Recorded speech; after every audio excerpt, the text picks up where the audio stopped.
Oi, gente, tudo bem? Como vocês estão? Então, vamos lá.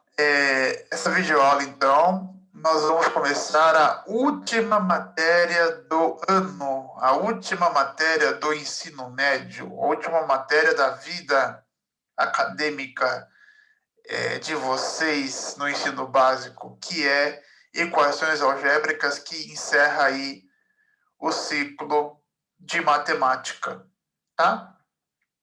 Então, vamos lá. Equação algébrica, pessoal, embora ela feche o ciclo, né, de conteúdos básicos que a gente aprende, né, desde do ensino fundamental até o ensino médio, é, durante a nossa vida acadêmica, a gente resolve bastante equações algébricas, né, durante toda a nossa vida. Só que a gente está mais acostumados, né, a resolver equação algébrica de primeiro e segundo grau, certo? Porque são as equações aí que a gente aprende desde lá do fundamental e até o ensino médio, né? E são as equações que a gente consegue resolver uma série de problemas de matemática que a gente tem aí no dia a dia, ou mesmo em algum problema de matemática em geral que recaia numa solução de equação de primeiro e segundo grau. Tá bom? Nós também aprendemos outros tipos de equações, tá? Que aí não são equações algébricas, tá? São equações em geral. A gente aprende, por exemplo, equação exponencial, que a gente viu no primeiro ano. A gente aprende equação irracional, né? Que é aquela que tem equação racional, perdão, que é aquela que tem a raiz quadrada, certo? Enfim, pessoal, tem um monte de tem outros tipos de equação que nós aprendemos também, né? Equação logarítmica, né? Que também a gente viu no primeiro ano, equação trigonométrica que a gente viu no segundo ano. Então tem vários tipos de equações, né? Equação é um é um tema muito amplo, né? É um assunto muito amplo, tá? Mas as equações que a gente vai estudar hoje são as equações puramente algébricas, tá? O que diferencia uma equação algébrica de uma equação não algébrica? Por exemplo, equação logarítmica, equação exponencial, equação trigonométrica, equação racional, todas elas são equações, mas não são algébricas, tá? A equação algébrica, ela tem uma característica peculiar, ok? E essa característica peculiar é que nós vamos ver agora. Então, nós vamos definir, primeiramente, o que vem a ser uma equação algébrica. Beleza? Então, tá bom. Então, vamos lá. Então, a gente viu número complexo, polinômios e agora equações algébricas, que é para fechar esse ciclo e fechar o ensino médio. Saudades, Ever. Nossa, eu não quero nem ver, gente. O dia que foi a última aula mesmo. Mas vamos lá.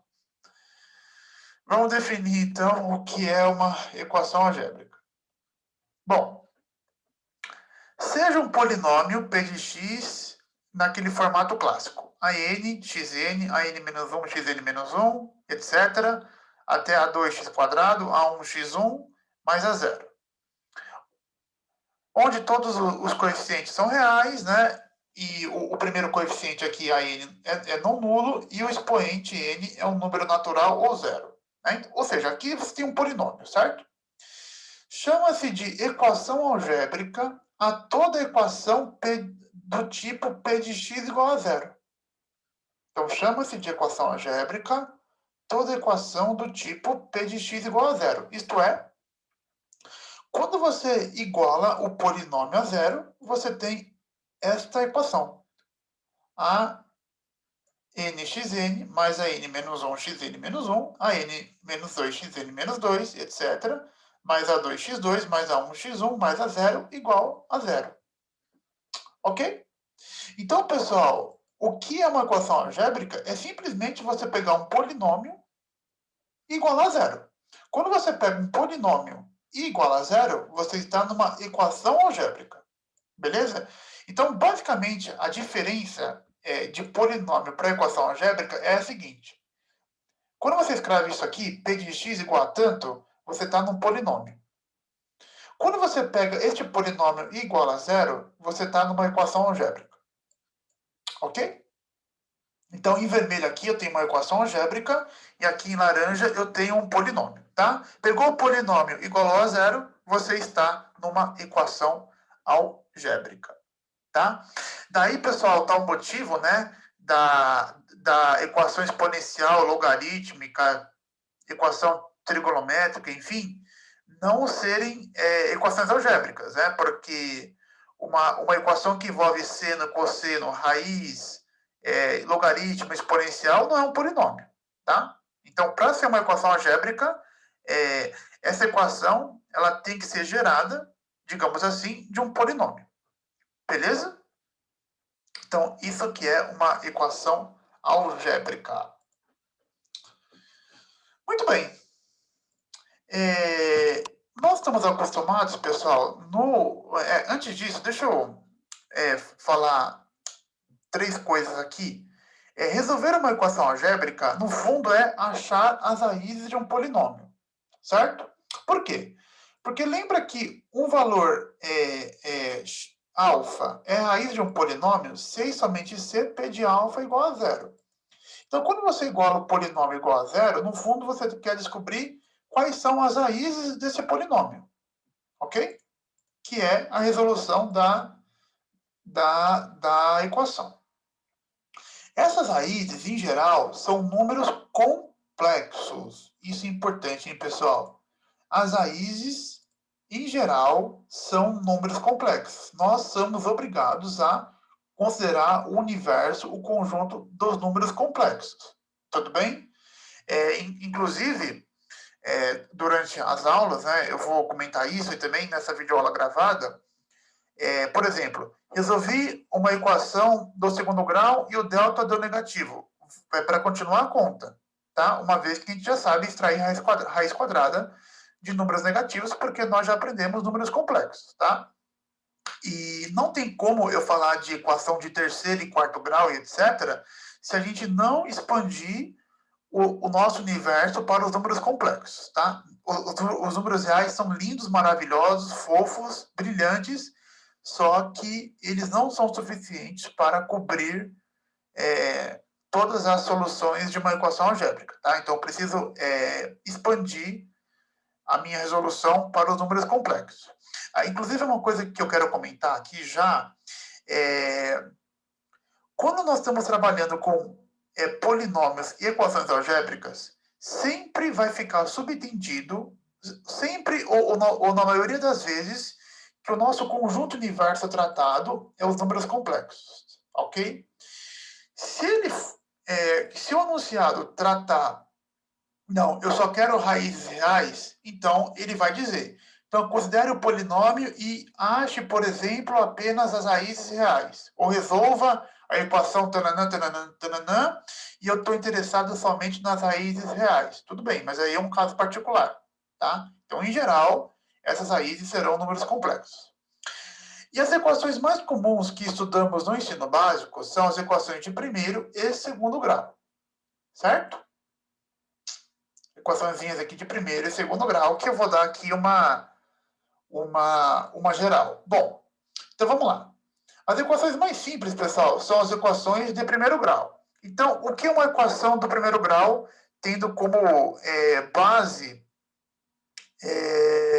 a definição que a gente deu de equação algébrica? Bom, eu preciso de um polinômio do primeiro grau. Isto é, p de x igual a ax mais b, certo? Onde a não é zero. Certo? O coeficiente dominante aqui não pode ser zero. Então, este polinômio aqui é um polinômio de grau 1. A equação do primeiro grau é uma equação do tipo ax mais b igual a zero, certo? Quando você pega o polinômio igual a zero, você está numa equação algébrica. Então, toda equação do tipo ax mais b igual a zero é uma equação de primeiro grau. Bom, como a gente resolve uma equação do primeiro grau? Muito simples, né? A gente resolve assim. AX igual a menos B. Como A aqui é diferente de zero, eu posso passar o A dividindo, certo? Então, o x é igual a menos B sobre A, certo? Então, a raiz desse polinômio aqui é x igual a menos B sobre A, ok? E a gente consegue resolver essa equação usando, né, este procedimento de resolução, certo? Então, assim, não tem nenhuma coisa muito fora da casinha. Então, vamos ver um exemplo aqui bem básico, né? Resolver a equação 3x menos 12 igual a zero. Então, resolvendo essa equação, eu vou ter 3x igual a 12, x igual a 12 sobre 3, x igual a 4. Ok? Geralmente, pessoal, a gente costuma colocar aqui um conjunto de solução, tá? Não é obrigatório, mas às vezes no vestibular eles colocam na alternativa para deixar bem claro qual é a solução da equação, tá? Então, a solução dessa equação é o x igual a 4. Tudo bem? Bom, muito fácil, né? Moleza. Nossa, professor, vai cair isso na prova? Claro que não. Não, vai cair a equação algébrica, mas evidentemente eu não vou cobrar uma equação do primeiro grau, né? Por motivos óbvios. Tudo bem? Ah, professor, não. Bom, equação do primeiro grau, né? Não tem muito mais o que ser dito, né, pessoal? E um exemplo é mais do que suficiente. Bom, vamos agora aqui à equação do segundo grau, a definição. Então, preciso ter um polinômio de grau 2. Isto é, do tipo p de x igual a ax ao quadrado mais bx mais c, onde o a não é zero. A equação do segundo grau é uma equação do tipo ax ao quadrado mais bx mais c igual a zero. Beleza? Ou seja, quando você pega um polinômio do segundo grau igual a zero, você tem uma equação algébrica de segundo grau. Bom, para resolver essa equação, né, nós temos a fórmula de resolução, né, da equação do segundo grau, que é igual a x igual a menos b mais ou menos raiz de delta sobre 2a, onde delta é igual a b ao quadrado menos 4ac. A famosa fórmula de Bhaskara, né? Bom, pessoal, então, para resolver qualquer equação do segundo grau, a gente pode usar esta expressão que me dá a resolução, as duas possíveis raízes, né, que é uma coisa que eu vou comentar também. Nem sempre tem duas raízes reais, né? Isso vai depender do valor do delta, certo? Então, posso usar essa expressão aqui para resolver uma equação do segundo grau. Bom, nós sabemos, né, pessoal, que se esse delta for um número positivo, a equação ela vai possuir, a equação aqui do segundo grau, duas raízes reais e distintas. x1 diferente de x2. Certo? Então, sempre que o delta é positivo, eu tenho duas raízes reais e distintas. Se o delta for igual a zero, então a equação possui duas raízes reais e coincidentes. Né? O x1 fica igual ao x2. Beleza? E se o delta for menor do que zero, então a equação não possui raízes reais. E suas raízes serão complexas e conjugadas. E aqui que vai estar a novidade, né? Quando a gente viu função quadrática no primeiro ano, quando eu escrevi delta menor que zero, eu escrevi assim, então não existe raízes reais. Sim, de fato, não tem raízes reais quando o delta é negativo, né? Beleza? Porque a raiz quadrada de um número negativo não é um número real. Só que agora nós já aprendemos números complexos, tá?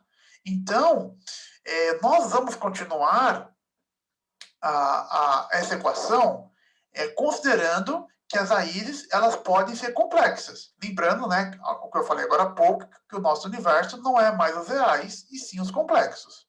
Tudo bem? E quando eu for resolver uma equação do segundo grau, onde o delta é negativo, eu vou ter duas raízes complexas e que serão conjugadas, ok? Lembrando que é conjugado, né, pessoal? O conjugado de A mais BI é A menos BI, né? Você muda o sinal aqui da parte complexa. Tudo bem? Então, por exemplo, uma das raízes vai ser 3 mais 2i e a outra tem que ser obrigatoriamente 3 menos 2i. Beleza? A gente vai fazer exemplo, tá, de como a gente resolve a equação do segundo grau quando o delta é negativo, muito embora eu já expliquei isso na videoaula de raízes de um polinômio, tá? Inclusive, eu vou pegar o mesmo exemplo. Beleza? É claro, né, pessoal, que quando eu falo assim, raízes reais, é claro que todo número real é complexo também, tá? Mas aqui eu estou sendo um pouco mais específico, né? Que quando o delta é positivo e igual a zero, as raízes em particular são reais. Quando o delta é negativo, não. Aí as raízes serão aquele número complexo clássico, né? Puro, digamos assim. Beleza? Uma coisa importante, pessoal, que eu volto a. Eu vou repetir isso durante a aula, mas eu queria já adiantar, aproveitar esse slide.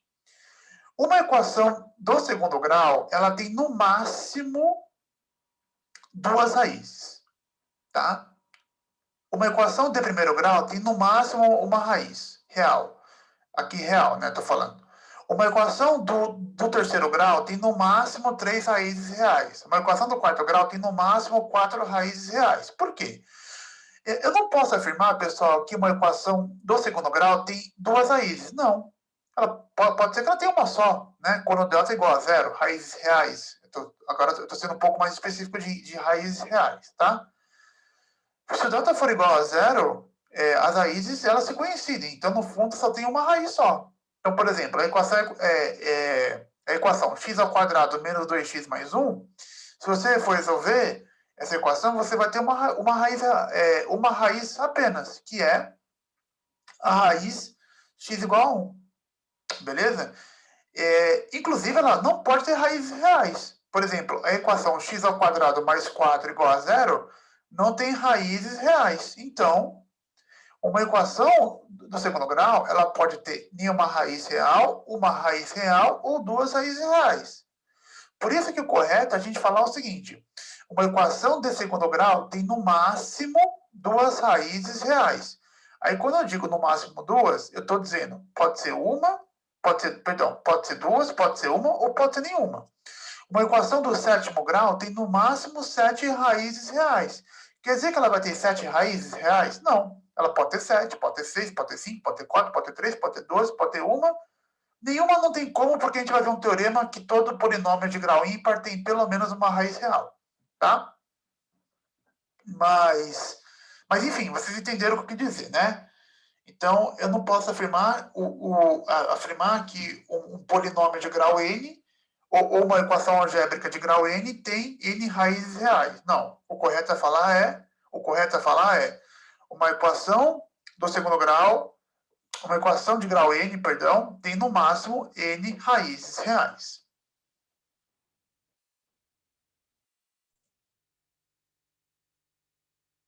Bom, vamos ver aqui um exemplo, então, pessoal. Vamos resolver essa equaçãozinha aqui. X ao quadrado menos 7x mais 10. Bom, vamos lá. Fazer aqui o delta, né? Nosso delta aqui vai ser b ao quadrado menos 4ac. Então, aqui nós teremos 49 menos 40, certo, gente? Que é 9. Então, x igual menos b. Então, menos 7, né? Mais ou menos raiz quadrada de 9 sobre 2 vezes 1.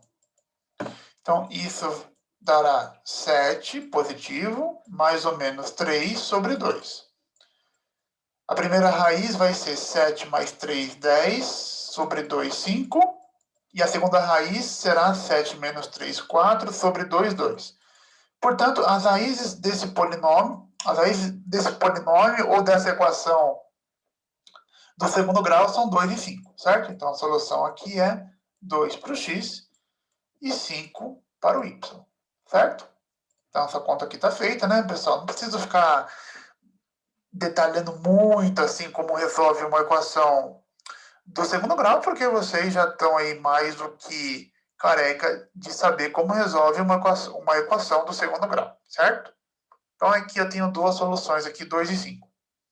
Bom, aqui eu tive duas raízes reais, né? Agora, vamos ver o próximo exemplo, ó. Resolver a equação x ao quadrado menos 4x mais 5. Quando você aqui, pessoal, vai calcular o delta, né? B ao quadrado menos 4ac, você tem 16 menos 20, que é menos 4, certo? E o menos 4, ele é um número que não tem raiz quadrada real, certo? Mas nós já sabemos como a gente calcula a raiz quadrada de um número desse tipo, né? A gente pode pensar essa raiz quadrada como raiz de 4 multiplicado por raiz de menos 1. Raiz de 4 é 2 e raiz de menos 1 é o famoso i, certo? Então, a raiz quadrada de menos 4 fica sendo 2i.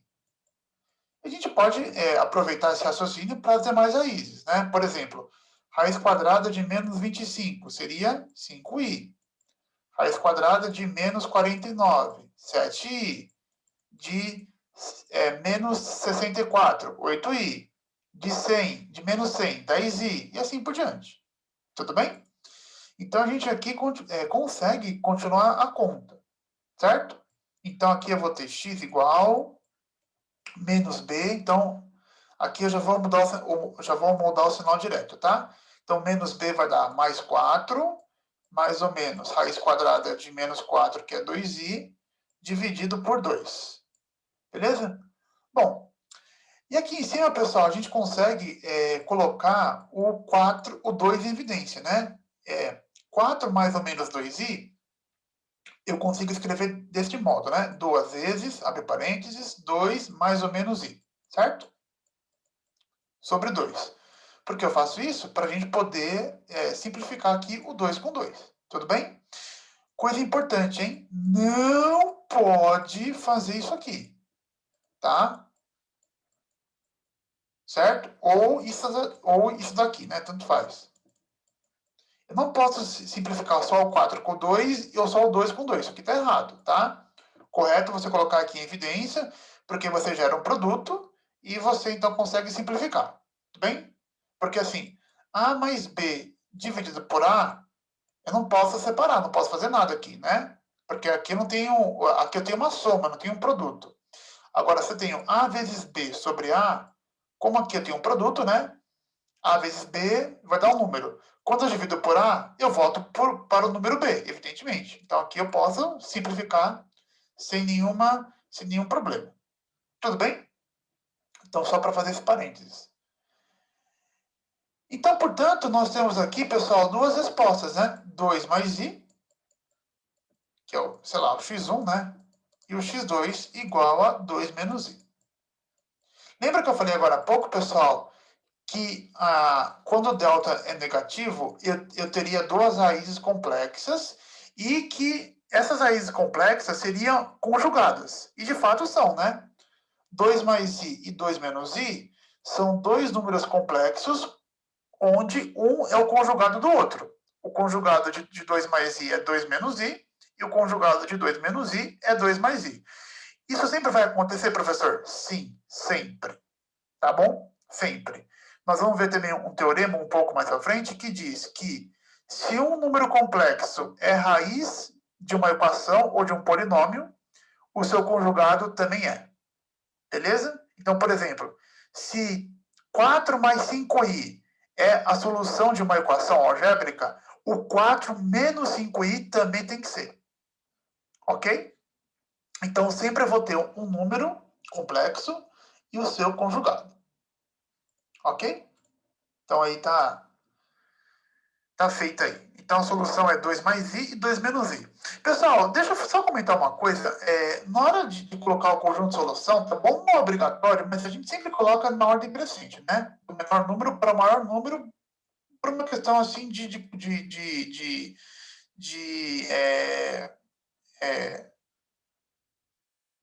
conveniência, tá? Mas se eu não quiser colocar em ordem, tudo bem. Aliás, quando eu estou em número complexo, né, tanto faz a ordem, né, porque eu não consigo dizer se 2 mais i é menor ou maior que 2 menos i, né? Os números complexos, eles não são ordenáveis.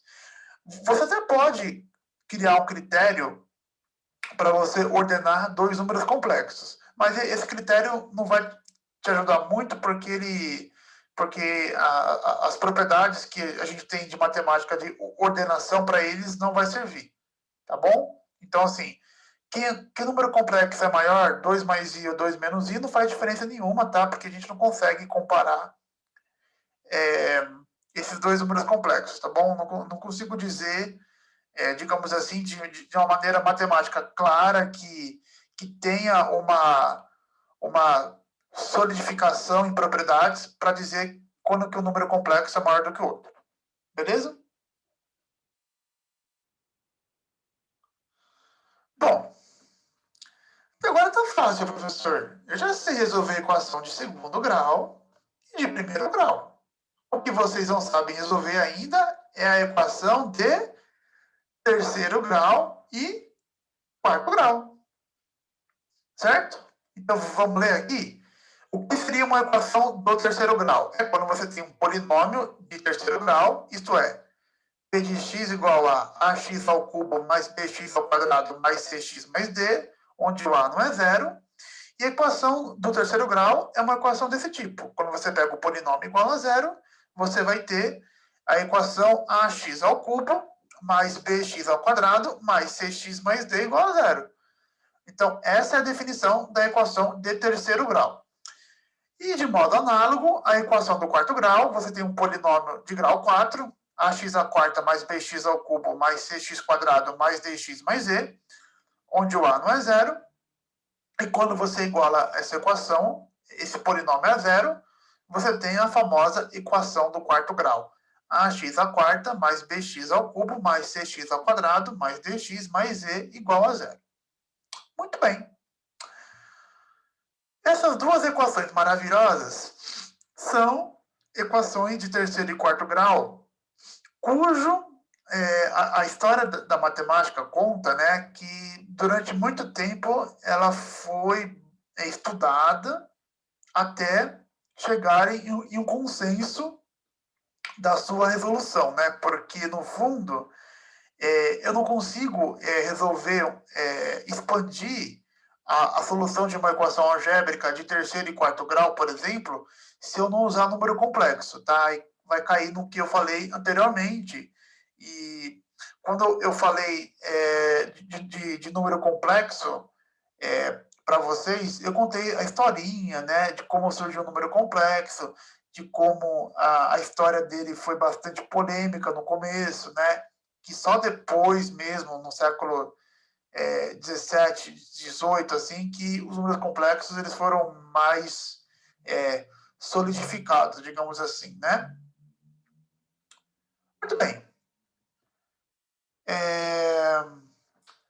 Como resolver uma equação de terceiro grau? Ou ainda, como resolver uma equação de quarto grau? Existe uma fórmula barra expressão para isso? A resposta é sim. Pessoal, existe sim uma fórmula, digamos assim, ou uma expressão para resolver uma equação de terceiro e quarto grau. Essas expressões são conhecidas como as expressões de Cardano e Tartaglia, ok? Entretanto, pessoal, essas expressões do Girolamo Cardano e Nicolas Tartaglia, eles eram dois matemáticos italianos, tá? Elas são extremamente trabalhosas. Extremamente. Elas funcionam? Funcionam. Mas elas são terrivelmente trabalhosas. Tá?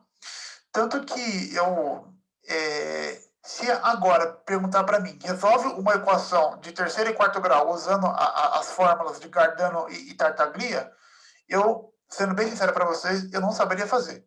Tá? Eu precisaria relembrar tudo de como que essa expressão funciona, como ela se comporta, por que ela é verdadeira, para depois eu ter condições de fazer uma equação de terceiro grau ou quarto grau através dela. Ok? E mesmo assim, quando você vai resolver uma equação de terceiro e quarto grau, mesmo você conhecendo a fórmula de cabeça ou a expressão de cabeça, mesmo assim ela se torna extremamente chata e trabalhosa. Tá? Beleza? No fundo, pessoal, o que eu quero dizer aqui com fórmula e expressão? Uma coisa que passa um pouco despercebida, tá? Infelizmente, na equação de primeiro grau e segundo grau, aqui está a equação do segundo grau, e aqui eu vou colocar a equação de primeiro grau de novo, tá? Só para vocês entenderem. Uma coisa que passa um pouco despercebido entre as duas entre a solução da equação de primeiro e segundo grau. Então, aqui está a solução da equação de primeiro grau e aqui está a solução da equação de segundo grau. No fundo, pessoal, quando eu escrevo x igual a menos b sobre a, ou x igual a menos b, mais ou menos raiz quadrada de b quadrado menos 4ac sobre 2a, no fundo, eu estou expressando o valor de x em função dos coeficientes da equação. Repara uma coisa aqui, pessoal, na equação do primeiro grau. O polinômio é ax mais b. E a raiz desse polinômio ax mais b é menos b sobre a. Ou seja, eu consigo achar a raiz de um polinômio expressando uma fórmula ou uma expressão que envolvem os coeficientes desse polinômio. Ok? Da mesma forma, pessoal, que quando eu escrevo x igual a menos b mais ou menos raiz de delta, raiz quadrada de b ao quadrado menos 4ac sobre 2a, eu estou expressando as raízes da equação em função dos seus coeficientes. Porque no fundo aqui, ó, menos b mais ou menos raiz quadrada de b quadrado menos 4ac sobre 2a, você está mexendo com os coeficientes a, b e c da equação. Tudo bem? Então, tanto a fórmula ou expressão da resolução do segundo grau e a de primeiro grau, ela envolve você escrever as raízes dessas equações em função dos coeficientes do polinômio que as representam. Ok? Então, quando você resolve uma equação de terceiro e quarto grau, o difícil aqui seria você expressar o x, as raízes, em função dos coeficientes. Então, por exemplo, na equação de terceiro grau, como que eu acho o x em função de a, b, c e d? Na equação de quarto grau, como eu acho o x em função de a, b, c, d e e? Beleza? Então, pessoal, se torna extremamente trabalhoso você fazer isso. Eu só vou dar para vocês uma palhinha de como que é a equação de Cardano e Tartaglia para a equação de terceiro grau. Geralmente, pessoal, a fórmula, né, a expressão, ela começa em eliminar o termo de grau 2. Tá?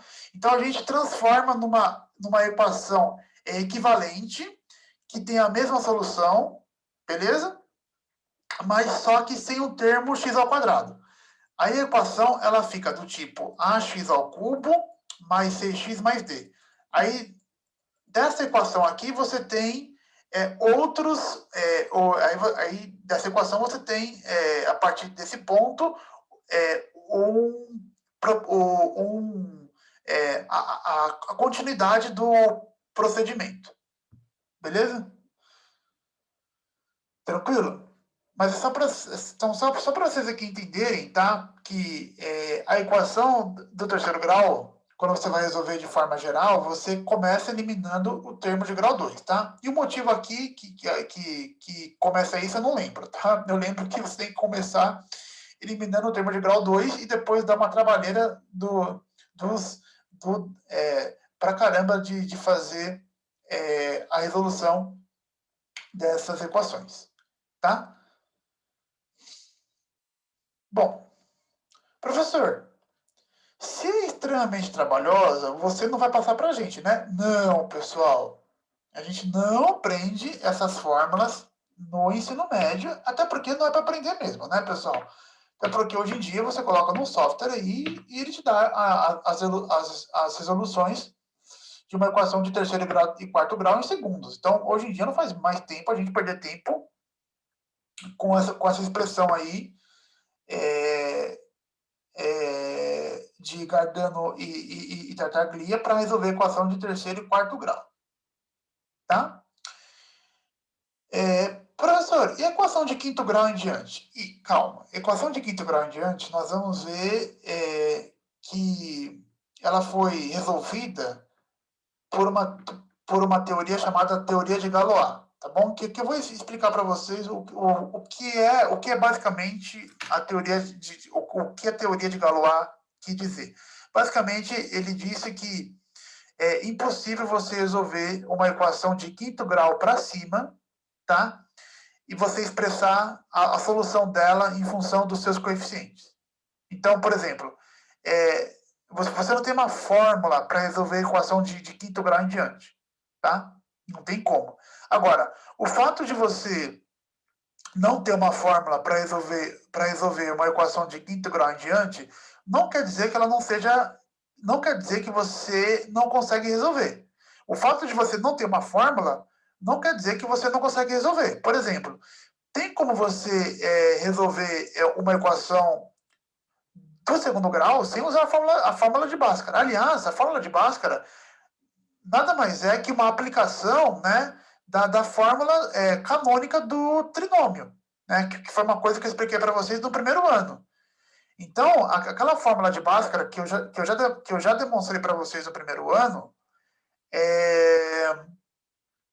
a gente demonstrou ela usando fatoração, né, completando o quadrado e escrevendo a forma canônica do trinômio.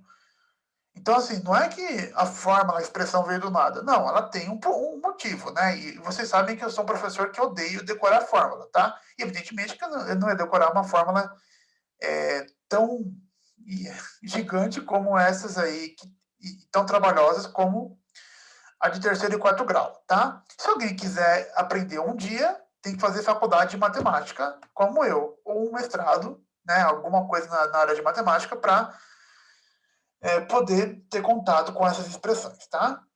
Beleza? Façam matemática um dia. Bom, então a pergunta natural que se faz como proceder na resolução de uma equação cúbica ou quártica? Equação cúbica é terceiro grau, equação quártica de quarto grau. Então, como a gente vai resolver esse tipo de equação? Bom, agora, pessoal, nós vamos ver um dos teoremas mais fortes da matemática. Um teorema muito, muito poderoso. Tá bom? Um dos mais poderosos da matemática. O chamado teorema fundamental da álgebra. Então, agora eu peço para vocês pausarem o vídeo, tomarem uma água, que eu quero que vocês prestem bastante atenção nesse teorema, tá? Que ele é muito, muito importante. Vamos lá, pessoal, para um dos teoremas mais fortes da álgebra e da matemática, tá? O TFA, Teorema Fundamental da Álgebra.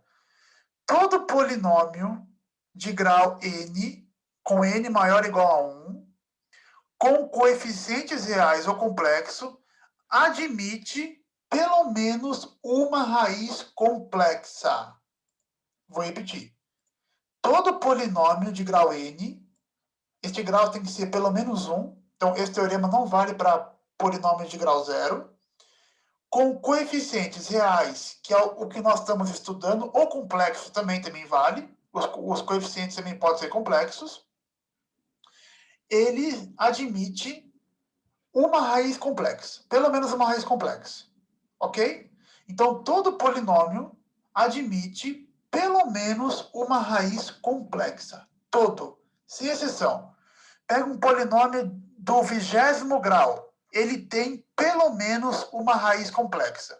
Então, quando eu resolvo uma equação do 20º grau, eu vou ter, com certeza, pelo menos uma raiz complexa. Ok? Não tem jeito. Professor, mentira. Quando a gente resolveu a equação x² menos 7x mais 10, que é um polinômio, né? Isso aqui é um polinômio de segundo grau. Quando a gente achou as raízes do polinômio, ou seja, quando a gente resolveu a equação algébrica, a gente chegou em x igual a 2 e x igual a 5. E o x igual a 2 e o x igual a 5 são reais, e não complexos. Não. Tudo bem, eu concordo. O x igual a 2 e o x igual a 5 são números reais em particular. Só que eles são complexos, uma vez que todo número real é complexo também. Então aqui você tem uma raiz complexa, pelo menos. O 2 e o 5. Só que, em particular, o 2 e o 5, eles são números reais. Né? O 2 é 2 mais 0i e o 5 é 5 mais 0i. Então, o 2 e o 5 são com números complexos, sim. Só que, em particular, eles também são reais. Tudo bem? Então, não tem jeito, pessoal. Todo polinômio, ele admite pelo menos uma raiz complexa. Então, toda equação algébrica, por consequência, tem pelo menos uma raiz complexa, tá? E uma coisa, pessoal, que eu quero comentar aqui que é importante, vocês sabem que eu gosto de demonstrar tudo o que eu falo, né? Eu nunca, ou quase nunca, eu jogo uma fórmula ou algum teorema ou alguma coisa de matemática sem justificar o motivo da sua validade, tá bom? Entretanto, pessoal, para o teorema fundamental da álgebra, nós não demonstramos esse teorema no ensino médio. Por quê, pessoal? Para a gente demonstrar esse teorema, eu iria precisar de conceitos que a gente não aprende no ensino médio, tá? A gente teria que usar conceitos que a gente aprende somente na faculdade de matemática, tá bom? Então, a demonstração desse teorema é uma demonstração difícil, tá? É uma demonstração que envolve uma matemática um pouco mais avançada, tá bom? Beleza? Então, por isso que a gente não aprende, por isso que eu não vou demonstrar para vocês isso, porque vocês teriam que saber coisas mais avançadas em matemática que, evidentemente, no ensino médio nós não aprendemos. Tudo bem? Então, este é o teorema fundamental da álgebra. Então, tira o print, marca no caderno, deixa estampado em algum lugar. Então, se alguém te perguntar no ônibus ou no metrô qual é o teorema fundamental da álgebra, você vai responder o seguinte: o teorema fundamental da álgebra diz que todo polinômio de grau maior ou igual a 1 tem pelo menos uma raiz complexa. É isso que você vai responder. Aliás, pessoal, nós temos outros teoremas fundamentais na matemática, né? Nós temos o teorema fundamental do cálculo, que quem for fazer engenharia, arquitetura, alguma coisa na área de exatas, vocês vão ter cálculo e vão aprender o teorema fundamental do cálculo, que é o teorema lá das integrais. Nós também temos o teorema fundamental da aritmética, que é todo número natural, inteiro positivo, inteiro em geral, né? Todo número inteiro pode ser escrito de maneira única como fatores, como produtos de números primos, a menos da ordem dos fatores, e essa fatoração é única. Então, por exemplo, quando você pega o número 12 e você decompõe em primo, você vai ter 2 ao quadrado vezes 3 à primeira. Então, eu consigo escrever o 12 e qualquer outro número como um produto de fatores primos, né? No caso aqui, 2 ao quadrado vezes 3 à primeira. Tá? Então, esse seria aí o teorema fundamental da aritmética. Tá? Então, a gente tem esses 3 teoremas fundamentais que são os mais importantes, né? O teorema fundamental da aritmética, o teorema fundamental do cálculo e o teorema fundamental da álgebra. Desses 3 teoremas, o mais difícil de ser demonstrado é o da álgebra, tá bom? O teorema fundamental do cálculo não é difícil de você não é difícil de você demonstrar, desde que você tenha um bom conhecimento de cálculo, né, de derivada, essas coisas. E o teorema fundamental da aritmética também não é tão complicado assim de demonstrar, tá? Agora o da álgebra porque o da álgebra depende de matemática um pouco mais, de uma matemática um pouco mais avançada. Tudo bem? Bom, dito isso, pessoal, embora nós não vamos demonstrar, nós vamos usar esse teorema. E bastante. Beleza? Porque vai ser através desse teorema que a gente vai aprender a resolver equação de terceiro e quarto grau. Então, veja aqui que eu estou enrolando vocês, né? Eu defini o que é uma equação de terceiro e quarto grau, mas eu ainda não expliquei como resolve. É porque para resolver uma equação de terceiro e quarto grau sem usar as fórmulas de Cardano e Tartaglia, eu preciso que vocês entendam esse teorema aqui, que é o teorema fundamental da álgebra, e principalmente o próximo teorema, que é o teorema da decomposição, que é um teorema também muito importante, que no fundo é uma consequência do teorema fundamental da álgebra, tá bom? E esse teorema aqui eu vou demonstrar para vocês, tá? Porque esse teorema é possível, sim, de ser demonstrado, tá? Então, todo polinômio, pessoal, de grau n maior ou igual a 1, então pega aqui um polinômio, esse polinômio tem grau maior ou igual a 1. Ele pode ser decomposto em n fatores do primeiro grau, tá? Ou seja, esse polinômio aqui, ele pode ser fatorado da seguinte maneira. Aqui faltou um a n, tá?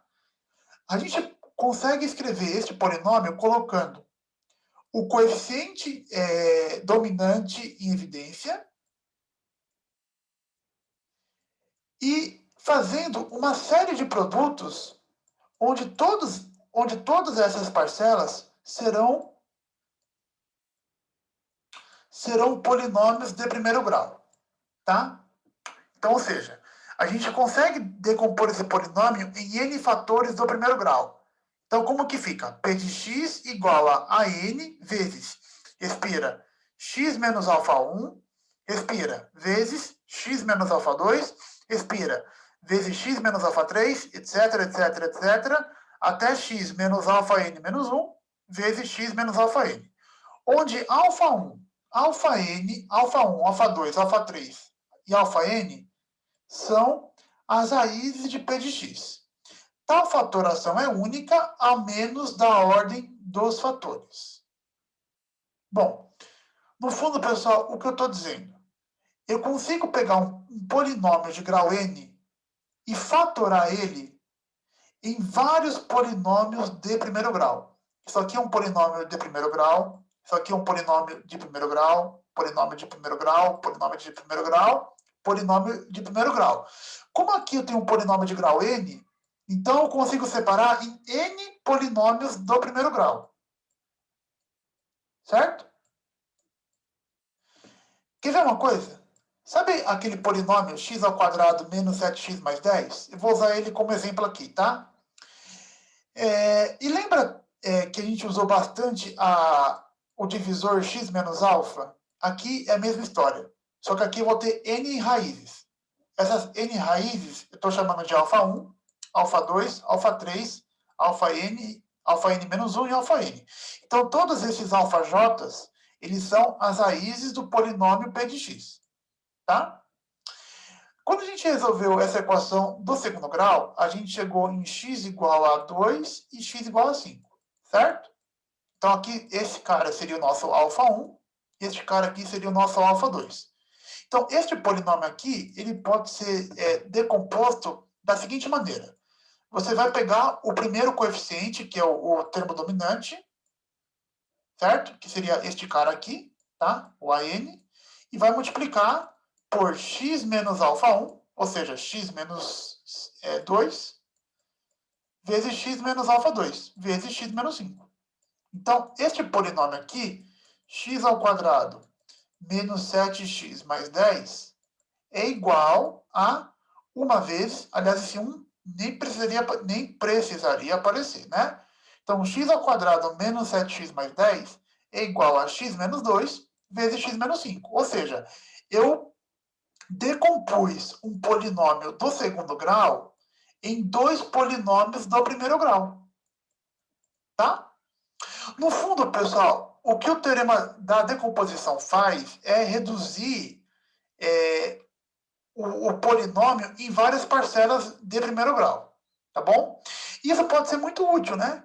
Porque, por exemplo, se eu tiver numa equação de terceiro grau e conseguir reduzir ela para 3 polinômios do primeiro grau, eu consigo resolver a equação, porque resolver uma equação de primeiro grau eu sei fazer.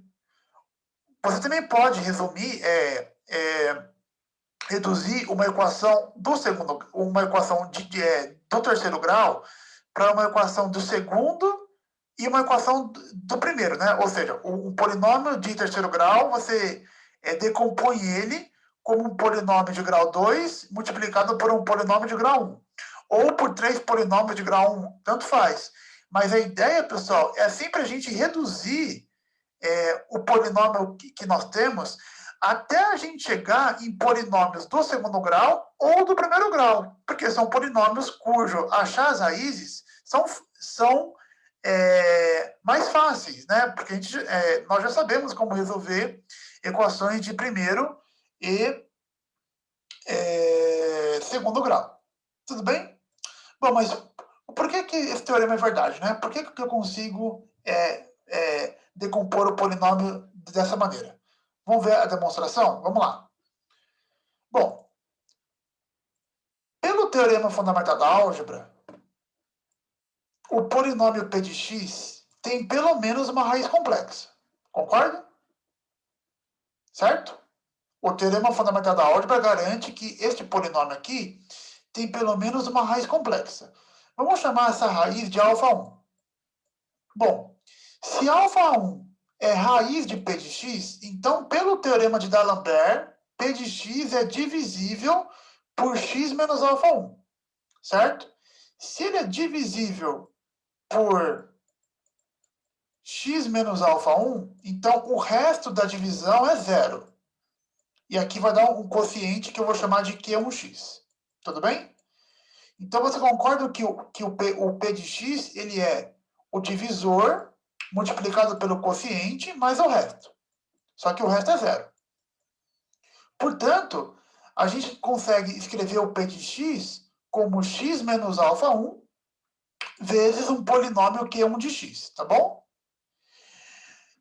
E uma coisa importante, pessoal, é que esse polinômio Q1 de x, ele tem grau n-1. Por que ele tem grau n-1? Ora, eu tenho aqui um polinômio de grau n, que é o p de x, certo? Como eu dividi este polinômio de grau n, certo? Por um polinômio de grau 1, x menos α1 é um polinômio de grau 1. Se eu divido um polinômio de grau n por um polinômio de grau 1, eu tenho como resultado um polinômio que tem grau n-1. É claro, se você divide um polinômio de grau 3 por um polinômio de grau 1, o resultado é um polinômio de grau 2. O grau diminui em uma unidade. Tudo bem? Então, com certeza, este polinômio Q1 de x não tem mais grau n. Ele tem grau n-1. Tá? Tranquilo? Aí o que você faz, pessoal? Este polinômio Q1 de x, ele é um polinômio. Quem é esse polinômio? Pessoal, não interessa. Esse polinômio é o quociente dessa divisão, certo? Menos α1. Este polinômio aqui é o quociente da divisão de p de x por x menos α1. Quem é esse polinômio não interessa. A única coisa que eu sei é que ele é um polinômio. Se ele é um polinômio, eu consigo usar o teorema fundamental da álgebra de novo. Porque eu usei o teorema fundamental da álgebra para o polinômio p de x. Agora eu vou usar o teorema fundamental da álgebra para o polinômio Q1 de x.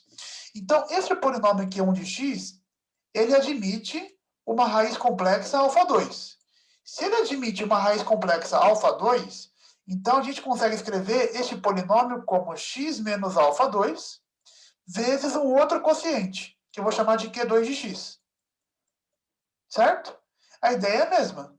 Pega o Q1 de x, divide por x menos α2, isso vai dar um quociente Q2 de x e resto zero. Tá? Então, o que você faz aqui é escrever isso. Então, o Q1 de x, ele vai ser x menos α2 vezes Q2 de x. E este polinômio Q2 de x tem grau n menos 2. É claro, eu tinha um polinômio de grau n menos 1 e dividi por um polinômio de grau 1, então o grau caiu mais ainda. Agora o grau vai ser n menos 2. E assim por diante, pessoal. Então, o meu polinômio p de x vai ficar x menos alfa 1 vezes x menos alfa 2 vezes este polinômio Q2 de x. Aí o que você faz? Aplica o teorema fundamental da álgebra de novo. Aí você vai ter x menos alfa 1 vezes x menos alfa 2 vezes x menos alfa 3 vezes um Q3 de x. Ou seja, galera, você vai aplicando o teorema fundamental da álgebra várias vezes. Quantas vezes você vai aplicar o teorema fundamental da álgebra? N vezes, tá? Até você chegar no polinômio de grau zero. Tá certo? Porque para o polinômio de grau zero, você não consegue repetir o processo, tá? Então, pessoal, após você aplicar N vezes este teorema, né?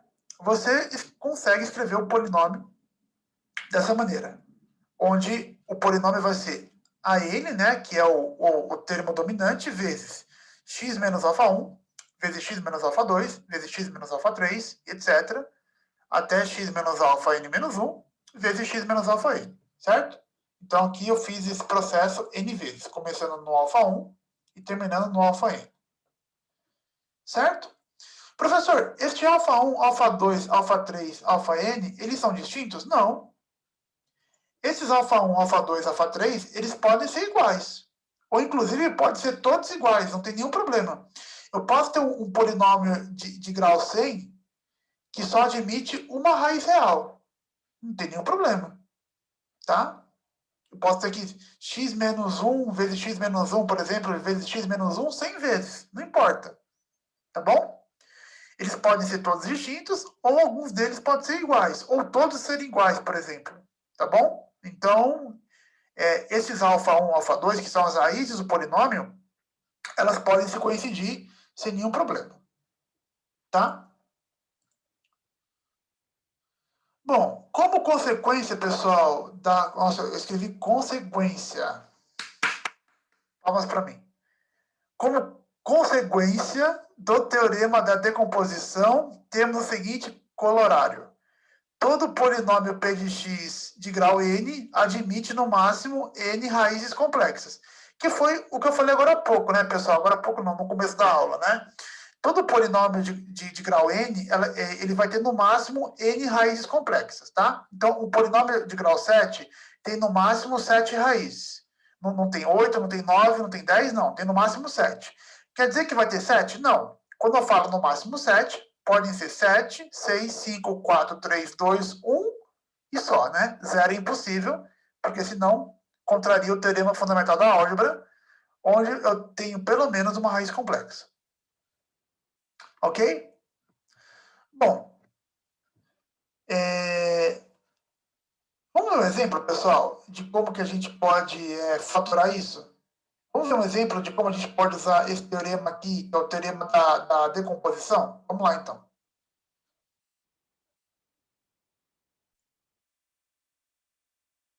Fatorar o polinômio 2x² menos 10x² menos 20x menos 12 igual a zero, sabendo que suas raízes são menos 1, 3, 3, menos 1 mais i e menos 1 menos i. Então, tá aqui as duas raízes, né? As 4 raízes, melhor dizendo. Repara que aqui eu tenho um polinômio de quarto grau, tem no máximo 4 raízes, que estão aqui representadas, e eu tenho aqui duas raízes complexas que são conjugadas, né? Se o 1 mais i é raiz, o menos 1 menos i também é raiz.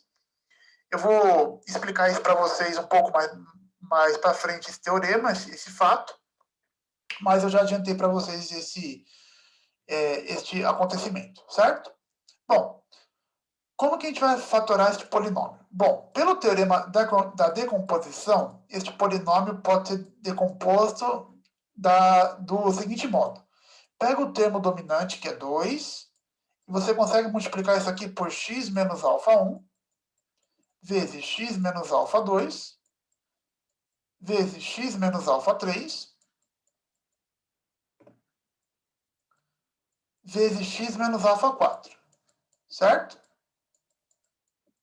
Beleza? Então, o nosso polinômio aqui vai ficar 2 vezes x menos 1. Cuidado que é x menos... É o x menos a raiz, hein? Então, é x menos 1. Ah, é claro, né, pessoal? O alfa 1, alfa 2 aqui, alfa 3, alfa 4 são as raízes, né? Tanto faz aqui, professor, quem é a ordem das raízes? Sim, tanto faz, tá? A ordem aqui não importa. Pode começar pelo menos 1 menos i, que não faz diferença. Então, isso aqui é 2 vezes x menos 1 vezes x menos 3 vezes x menos parênteses menos 1 mais i vezes x menos parênteses menos 1 menos i, tá? Aqui no slide está mais bonitinho, tá? Deixa eu já colocar para vocês, tá? E aqui, inclusive, eu coloquei com colchete, né? Ó, aqui está o alfa 1, aqui está o alfa 2, aqui está o alfa 3 e aqui está o alfa 4. Cuidado com os sinais, viu? Porque é x menos a raiz. Então, aqui, por exemplo, pessoal, vai ficar 2 vezes x mais 1 vezes x menos 3. E aqui, pessoal, quando você muda o sinal de menos 1 mais i, fica menos 1, não, fica mais 1 menos i, né? Então, fica x... Opa, peraí. Aqui vai dar x mais 1. Aqui vai dar x menos 3. E aqui vai dar x mais 1 menos i. Certo? E aqui vai dar x mais 1 mais i, certo? Na verdade, pessoal, na verdade verdadeira, tá? Às vezes é até melhor vocês pararem aqui, tá? Porque aqui fica mais claro quem são as raízes, né? X menos menos 1, então uma das raízes é menos 1. X menos 3, uma das raízes é 3. X menos, respira, menos 1 mais i. Então, menos 1 mais i é a raiz. E x menos, respira, menos 1 menos i. Então, menos 1 menos i é a raiz também desse polinômio. Tá bom? Claro, se você quiser escrever assim mais bonitinho, sem problema, tá? O importante é que eu consigo, então, decompor o polinômio aqui, pessoal, do quarto grau, em vários polinômios do primeiro grau, né? Isso aqui é um polinômio do primeiro grau, isso aqui é um polinômio do primeiro grau, isso aqui é um polinômio do primeiro grau, isso aqui é um polinômio do primeiro grau. Tá bom? Belezinha? Muito bem, professor, mas... como o teorema fundamental da álgebra e o teorema da decomposição pode nos ajudar a resolver equações de terceiro e quarto grau ou um grau qualquer. E agora que nós vamos ver isso, né? O porquê que eu estou perdendo tempo explicando o teorema fundamental da álgebra e o teorema da decomposição. Porque são esses dois teoremas, basicamente, que vão nos auxiliar a resolver a equação na prática de terceiro e quarto grau. Então, pessoal, para a gente fechar a aula de hoje, eu sei que a aula de hoje está um pouquinho longa, tá, pessoal? Mas não tem jeito, tá? Eu tenho que explicar essas coisas, tá? Então, vamos ver agora um exemplo prático, finalmente, de como resolve uma equação de terceiro e quarto grau. Então, pessoal, suponha que você tenha essa equação. Resolver a equação 9x ao cubo menos 36x ao quadrado mais 29x menos 6, sabendo que 3 é uma das raízes. Então, pessoal, a princípio, nesse primeiro momento, eu sempre vou dar para você uma raiz de lambuja, tá? Então, assim, eu vou te dar uma equação de terceiro, quarto, sei lá, de quantos graus, e eu vou dar para você uma raiz ou algumas de lambuja. Eu vou pedir para vocês acharem as demais, tá? Então, nesse caso, eu tenho uma equação de terceiro grau, onde nós sabemos o valor de uma das raízes. Beleza?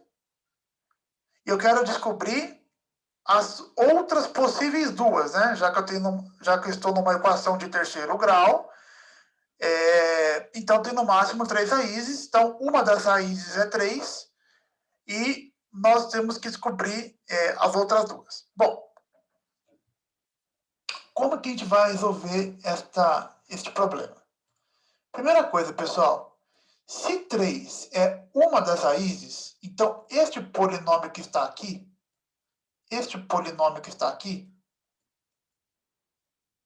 ele é divisível por x menos 3, certo? Pelo teorema de D'Alembert, né? Certo?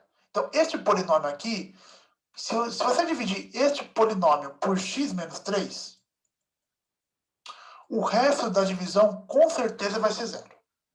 Tá? Com certeza. Porque o 3 é uma das raízes. E nós já demonstramos isso, que se alfa é raiz de um polinômio, esse polinômio é divisível por x menos alfa. Tá certo? Ok? Muito bem, galera. Tem duas formas de você dividir polinômios. Ou você usa o método da chave ou o Breuil-Fini. Como aqui é um polinômio de primeiro grau, né? Então eu posso usar o Breuil-Fini. Tudo bem? Eu não preciso dividir aqui pelo método da chave. Então, o algoritmo Breuil-Fini, para a gente agora, vai ser importantíssimo. Porque a gente vai dividir este polinômio aqui por x menos 3. Tá? E como a gente divide um polinômio usando o algoritmo de Breuil-Fini? Então, só para ficar claro, gente, nós vamos dividir este polinômio, tá? 9x ao cubo menos 36x ao quadrado mais 29x menos 6.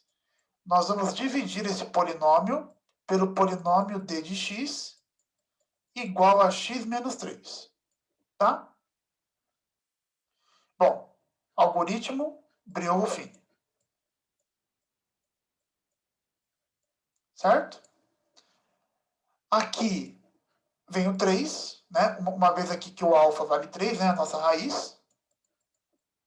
E aqui vem os coeficientes do polinômio, né, gente? Então, 9, menos 36, 29 e menos 6. E vamos fazer aqui o algoritmo. Abaixo 9, 9 vezes 3, 27. 27 menos 36 dá menos 9, né? Menos 9 vezes 3, menos 27. Menos 27 mais 29 dá 2. 2 vezes 3, 6. 6 menos 6, 0. Atenção! A última casinha, galera, não era sempre o resto? Então, esse 0 é o resto da divisão de P de x por D de x. Por que deu 0? É claro, deu 0 porque esse polinômio é divisível. E por que ele é divisível? Porque ele é raiz do polinômio. Né? O 3 é a raiz do polinômio. É a raiz dessa equação. Então, o resto da divisão desse polinômio por x menos 3 é 0. Então, atenção, pessoal. Sempre que vocês estiverem numa equação algébrica e vocês forem fazer o Breuil-Fini, a última casa tem que dar 0. Tem que zerar sempre, porque se não zerar, não é raiz. Se não é raiz, não me interessa. Tudo bem? Bom, qual foi o polinômio que nos sobrou aqui? Nos sobrou 9x ao quadrado, né? Cada termo perde um grau, né? 9x ao quadrado menos 9x mais 2. Tudo bem? Ok?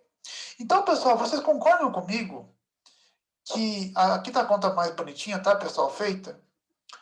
Vocês concordam comigo, então, que a gente consegue escrever essa equação desse modo? Certo? Porque pensa, o polinômio 9x ao cubo menos 36x ao quadrado mais 29x menos 6 é igual ao produto do quociente, que foi 9x ao quadrado mais 9x mais 2, vezes o divisor, mais o resto. Mas o resto é zero. então esse zero não faz diferença. Então eu consigo escrever este polinômio aqui como o produto destes dois polinômios. 9x ao quadrado menos 36x, 9x ao cubo menos 36x ao quadrado mais 29x menos 6, ele pode ser escrito como produto de x menos 3 por 9x ao quadrado menos 9x mais 2. Ok? Beleza, pessoal? Se vocês quiserem fazer a prova, vocês façam a distributiva. Você vai chegar no mesmo polinômio, tá? Na mesma equação. Agora, por que isso me ajudou? Porque, no fundo, pessoal, nós aqui pegamos um polinômio de terceiro grau e dividimos ele em um polinômio de primeiro grau e um polinômio de segundo grau. A gente decompôs ele em dois polinômios. Um de grau 1 e um de grau 2. E agora, para resolver essa equação, fica fácil. Por quê? Olha para cá. Se o produto de x menos 3 por 9x ao quadrado menos 9x mais 2 é igual a zero, então, se o vermelho multiplicado pelo amarelo é zero, ou o vermelho é zero, ou o amarelo é zero. Agora, para o vermelho ser zero, o x tem que ser igual a 3. É claro, o x igual a 3 eu já sabia. Uma das respostas da equação é x igual a 3. Sim, isso eu já sabia. Agora, as outras duas respostas vão sair desta equação. E essa segunda equação aqui que está em amarelo, ela é uma equação do segundo grau. Então fica moleza. Basta a gente pegar, então, essa equação aqui e resolver. Quando você pega a equação, essa equação, que é uma equação do segundo grau e resolve, você cai numa equação que você já sabe resolver, que é uma equação quadrática. Então faz aqui o data bonitinho, tá? Eu não vou fazer com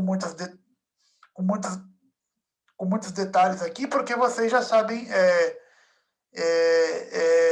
resolver, tá? Então você vai ter duas raízes, x igual a 2/3 e x igual a 1/3. Portanto, pessoal, 2/3, 1/3 e o 3 são as três raízes da equação. Uma das raízes ele deu, é o 3. E as outras duas são 2/3 e 1/3. Portanto, a solução dessa equação de terceiro grau fica sendo 1/3, 2/3 e 3.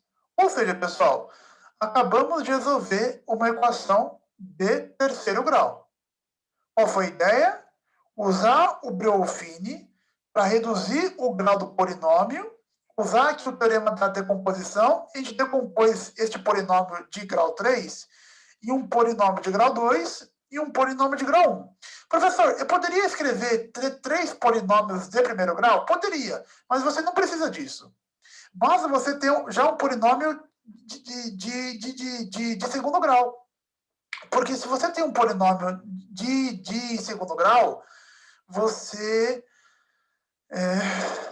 consegue resolver, tá bom? Porque você já sabe resolver equação quadrática. Certo? Vamos ver mais um exemplo, ó. Só para a gente fechar. Resolver a equação x ao cubo mais 4x ao quadrado menos 19x mais 14, sabendo que 1 é uma das suas raízes. Então, este polinômio que está aqui é divisível por x menos 1. Então, você vai pegar este cara aqui e vai dividir por x menos 1. Tá? Como você vai fazer essa divisão? Utilizando o algoritmo Breuil-Fini. O nosso alfa aqui agora vale 1, né? Então, vem aqui nessa casinha. E os coeficientes do polinômio. 1, 4, menos 19 e 14. Abaixo 1. 1 vezes 1, 1 mais 4, 5. 5 vezes 1, 5. 5 menos 19, menos 14. Menos 14 vezes 1, menos 14. Menos 14 mais 14, 0. Então, o resto é sempre 0, tá? porque ele tá falando que é raiz, então o resto, aqui tá, ficou feio aqui, vou fazer aqui. O resto dessa divisão é sempre igual a zero. Beleza? Então, qual foi o polinômio aqui que sobrou? X ao quadrado mais 5x menos 14, certo? E as outras duas raízes vão acontecer justamente, vão sair justamente desse polinômio. Então, aí está o algoritmo Breuil-Fini bonitinho para vocês digitado. E agora a gente consegue decompor o polinômio de grau 3 em um polinômio de grau 2 e um polinômio de grau 1. Né? Este aqui é o grau 2, esse aqui é o grau 1. Uma das raízes é o x menos 1, né? Escrevi menos 2, mas é menos 1, tá bom? Então, as outras duas raízes vão sair da resolução dessa equação. Tudo bem? Então, resolve essa equação agora, pessoal. Quando você resolve essa equação aqui, então, pessoal, só para ficar claro, aqui é menos 1, tá? Você tem x ao quadrado menos 5x menos 14 igual a zero. Resolve a equação. Você vai ter duas raízes, 2 menos 7. Portanto, a solução dessa equação do terceiro grau fica sendo menos 7, 1 e 2. Aqui eu coloquei em ordem numérica, né? Por um motivo de conveniência, tá? Então é isso, pessoal. Durante as aulas, tá? Durante essa semana, eu vou passar bastante exemplo de equação. Vamos resolver também equação de quarto grau, tá? Para ver como que a gente pode usar esse teorema fundamental da álgebra junto com o teorema da decomposição para resolver equações algébricas. Tá bom?